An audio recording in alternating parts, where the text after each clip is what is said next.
పూర్తి వివరాలకు చదవండి రేపటి అక్షర శిల్పం దినపత్రికలో.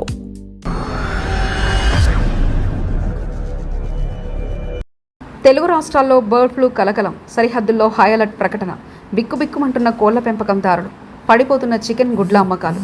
ప్రస్తుతం తెలుగు రాష్ట్రాల్లో బర్డ్ ఫ్లూ పేరు వింటేనే జనం వణికిపోతున్నారు. ముఖ్యంగా ఆంధ్రప్రదేశ్ రాష్ట్రంలోని పలు జిల్లాల్లో కోళ్లు వరుసగా మృత్యువాత పడుతుండటంతో అటు ప్రజల్లోనూ ఇటు కోళ్ల పెంపకందారుల్లోనూ తీవ్ర ఆందోళన వ్యక్తమవుతుంది. ఈ ప్రభావం పొరుగు రాష్ట్రమైన తమిళనాడుపై కూడా పడడంతో అధికార యంత్రాంగం యుద్ధ ప్రతిపాదికన చర్యలు చేపట్టింది. గడిచిన కొన్ని రోజులుగా చిత్తూరు, తిరుపతి జిల్లాలో సుమారు 50కి పైగా గ్రామాల్లో కోళ్లు అకస్మాత్తుగా మరణిస్తున్నాయి. సాధారణంగా వచ్చే వ్యాధుల కంటే భిన్నంగా అతి తక్కువ సమయంలోనే వందలాది కోళ్లు ప్రాణాలు కోల్పొందడంతో ఇది బర్డ్ ఫ్లూ ఏనని అధికారులు ప్రాథమికంగా నిర్ధారించారు. దీనితో స్థానిక రైతులు కోలుకోలను దెబ్బతింటున్నారు. కేవలం ఫారం కోళ్లకే కాకుండా పెరటి కోళ్లు కూడా మృత్యువాత పడడం గమనార్హం. ఆంధ్రప్రదేశ్ నుంచి తమిళనాడుకు కోళ్లు, గుడ్ల రవాణా ఎక్కువగా ఉంటుంది. ఈ నేపథ్యంలో వైరస్ తమ రాష్ట్రంలోకి ప్రవేశించకుండా తమిళనాడు ప్రభుత్వం సరిహద్దుల వద్ద రెడ్ అలర్ట్ ప్రకటించింది.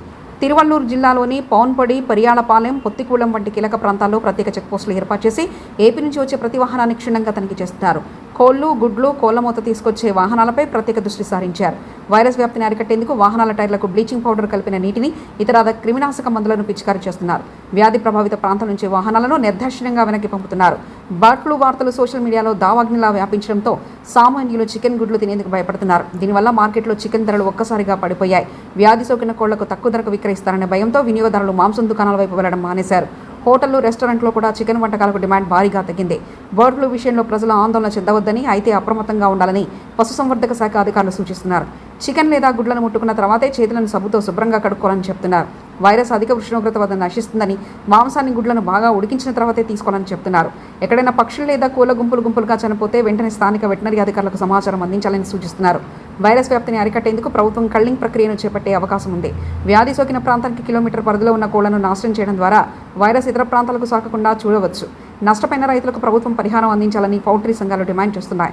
బర్డ్ ఫ్లూ అనేది పక్షుల నుంచి మనుషులకు సోకే ప్రమాదం ఉన్నందున అది కేవలం ఆర్థిక నష్టమే కాకుండా ప్రజారోగ్య సమస్యగా కూడా మారుతుందన్న భయాలు వెంటాడుతున్నాయి. ప్రభుత్వం తీసుకుంటున్న చర్యలకు ప్రజలు సహకరించాలని, పుకార్లను నమ్మి భయోందనకు గురి కావద్దని నిపుణులు కోరుతున్నారు.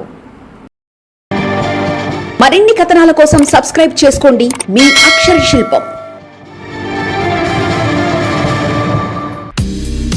పూర్తి వివరాలకు చదవండి రేపటి అక్షర శిల్పం దినపత్రికలో.